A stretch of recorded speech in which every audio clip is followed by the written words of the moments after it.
Kaibigan, welcome back. Halika kayo, papakita ko sa inyo kung ano yung pinagkakaabalahan ko ngayon. Dadalhin ko kayo dito sa ilalim. Umulan nga pala. Umulan, pero kapag meron kayong overall or coverall, nakakatulong. Hindi kayo masyadong mababasa. Nakikita nyo yung nakasabit na yan? Yung nakasabit na yan, ang tawag dyan, gear shifter cable. Yan yung yung automatic ninyo, automatic to itong Honda, itong 96 Honda Accord namin dito. May problema yung shift, yung pagkakambyo niya, yung pag-ilalagay mo sa park. Itong nakasabit na yan ay yung shifter cable, shifting cable, gear cable ang tawag nila. Yan ang naglilink, itong dulo na to nakalink sa transmission ng Honda, ng sakyan ninyo. Tapos yung dulo na yan ay naka-hook sa sa lever ng inyong yung tatangkay ng inyong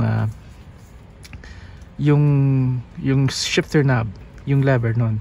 Pag magpapalit-palit kayo ng mga gears, reverse, park, at drive or primera, ganoon, yun na naglilink doon. Sa pag minove nyo yun, ito naman nag-move ito, ina-adjust niya, tinuturn niya yung transmission sa tamang gear.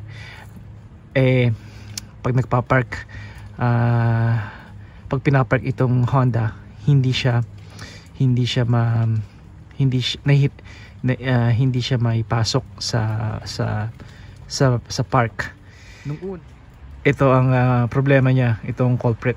Kaya papalitan ko to. Ang problema nito ay dahil matanda na tong kotse, nahihirapan ako humanap sa mga local parts, auto parts namin dito sa Calachan, Toronto. Kaya halika kayo, pakita ko sa inyo. Buksan natin. Tutunog ito kasi nakastack yung susi. Kaya ito ang pwede ko ba itong palawakin? Yun. Ito ang condition ngayon ng kotse. Tinanggal ko yung hindi ako makapasok at may sara yung pinto kasi madumi yung aking Carhartt, itong aking overall. Kaya madali lang to. Ito yung shift. Ito yung lever. Hindi mukhang lever, no, pero balot lang siya ng ito yung tinidepress mo para mag-move ka ng shift. At ito naman yung tinanggal ko. Ito yung sinasabi ko sa inyo. Alright, at yung link, yung cable nandyan somewhere there. Ito tinanggal ko na, hindi nyo na siguro makita, pero let's dalhin ko kayo sa ilalim. Tumutunog yon kasi nakastack yung susi sa, ayaw ko na kung anong gear yung kung nakastack, kaya hindi ko may lagay sa ganun yun pag hindi mo na-stack yung susi, hindi mo nalagay sa park at pinatay mo yung makina o namatay, hindi mo mapupulo yung susi. Of course may mga ways naman, pero iniwan ko na yun doon. Dito tayo, ito yung cable, ito siya, yan, dito siya nakalagay. Sinara ko lang muna para hindi ko mawala yung mga bolts. Hindi mo kailangan i-plug dito, pero that's fine. Teka. Ito yung diyan ako nung nag-video. Tapos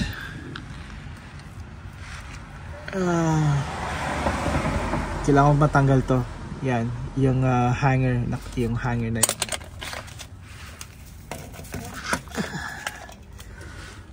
Okay, tanggalin natin kasi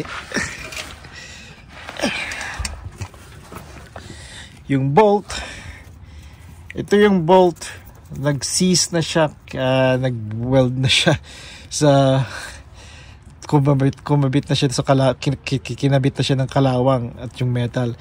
Kaya imbis na i-cut ko siya, ang ginagawa ko, tinatanggal ko na lang kasi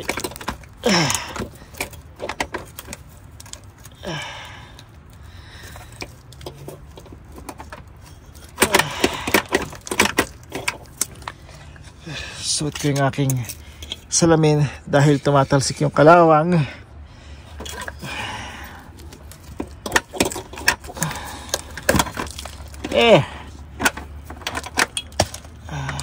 Ito.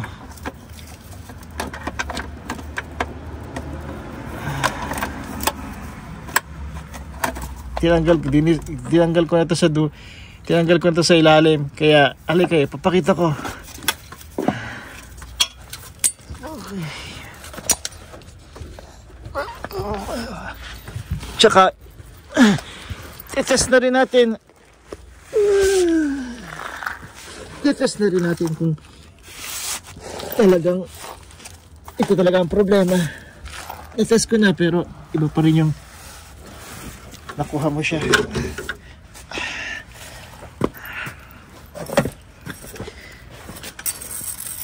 Okay. Pinahirapan mo ako. Masaya ako kasi nanalo na naman ako. Alam nyo, kung magdi-DIY kayo sa mga sakyan, ganito ang mga mangyayari sa inyo. Teka. Ayokong dumihan itong phone ng ni Bunsunita. Hiniram ko lang uli. Alam niyo naman yung phone ko, iPhone 7. Sabihin ko sa inyo kung bakit hindi na ako nakapag-upload. Dahil nga wala akong sariling pang-record. At ito naman, hinihiram ko kay Bunsunita. Kaya iningatan ko hindi siya magkagrasa. Ito siya. Ito yon.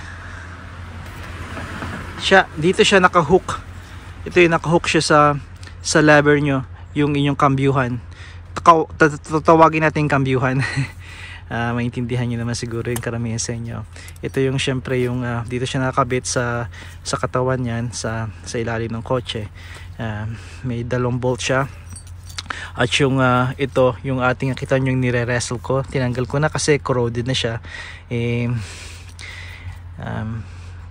Dapat nakasuporta rin dito, nakasabit. Kaya ngayon sinira ko na yon.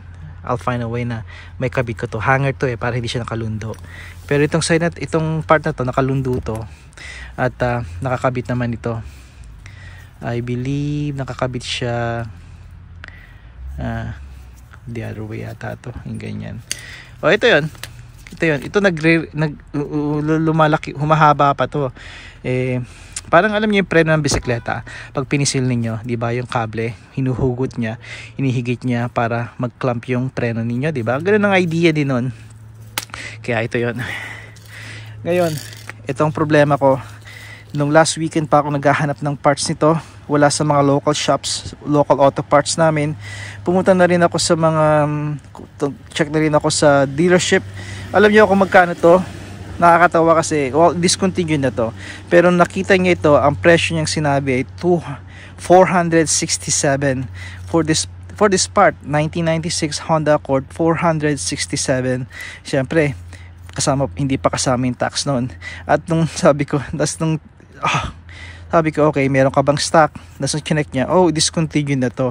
Alam ko naman discontinued pag mga ganon ng katagal, discontinued na. Nag-appear sa system niya, siguro bago yung guy sa parts department sa dealership. Kaya nakita niyang may record, nakita niya yung presyo, sinabi niya sa akin $467. Nagulat ako yung presyo, not really, kasi dealership yon. Pero alam ko wala sila noon dahil discontinued doon. Nagbabaka sakali lang ako. Kaya sa naghahanap ng mga parts, kahit bago man ang kotse nyo or luma or super luma, mga classic, best bet nyo sa rockauto.com. din ang aming bilihan, even yung mga mekaniko dito, mga kaibigan ko. Pero hindi ko siya mahanap, hindi ko mahanap ito. Kaya challenge na naman, di ba? Pero okay lang. Ano pa ba? Ilang sabihin ko sa inyo at wish me luck. At kung makukuha ito at ibababalik ko, I will update you. Kung hindi ko alam kung kailan ko ito makukuha. Tapos kung ito ang problema ninyo, kasi yung mga sakyan ninyo ngayon, ganito rin ang buong idea. May yung mga makabago, ganito pa rin ang gamit nilang pang ship ng cable, even yung mga Chevys at even yung Honda ngayon, may ganyan. Civic ninyo, CRV, may pagkakaiba lang ng konti, pero same idea pa rin. Okay? Yung iba syempre kakaiba, pero karamihan ito ma-encounter ng mga mag-fix. At kung mag-fix, kung papabigay nyo ito sa mga mechanic, alam ko sa inyo mahilig pumunta sa dealership, na mga car dealership, doon kayo nagpapagawa. Again, lagi kong sasabihin mo every time na mabanggit ko sila, avoid those places. Okay? Avoid the dealership. Ang advice ko, pumunta kayo sa lugar ninyo, lagi may mga shop dyan, mga auto shop na mga may mga mapagkakatiwalaan pa rin. You just have to try ninyo. Simple all change. Magpakilala kayo, supervisor doon, manager, mekaniko, at hindi nyo alam, baka maging lifetime mekaniko nyo yun. Kumbaga parang lifetime barbero ninyo, di ba? Yun ang isa sa mga may bibigay kong tips sa inyo. At magkano to? Lagay sa dealership, it will cost you how about dun sa mga local shops, mga shop, mga nag-fix nito, yung nire-recommend ako sa inyo, hindi sa dealership, probably will taking about $300, give or take. Hindi pa kasama ang tax at kung anumang miscellaneous na ilalagay nila doon. Mga 300, we're looking about $300, maybe the most 400. Alam ko ang parts na lang nito sa dealership na banggit ko nasa 647 nabanggit ko dealership ngayon. Imagine yung ganong price na yon, kung sa dealership kayo magpupunta, you're looking about maybe mahina close to $1,000 dito. I'm guessing, pero yung guess ko hindi nalalayo sigurado. Maybe a little cheaper doon, pero hey, think about $8,000 to $1,000. Ito lang yon. Not to mention minsan mga masasama pa yung mga dealer, diba, naloloko pa. Don't get me wrong, this sa mga nire-recommend ko mga local shops, meron din kaya nga sabi ko, you have to try, you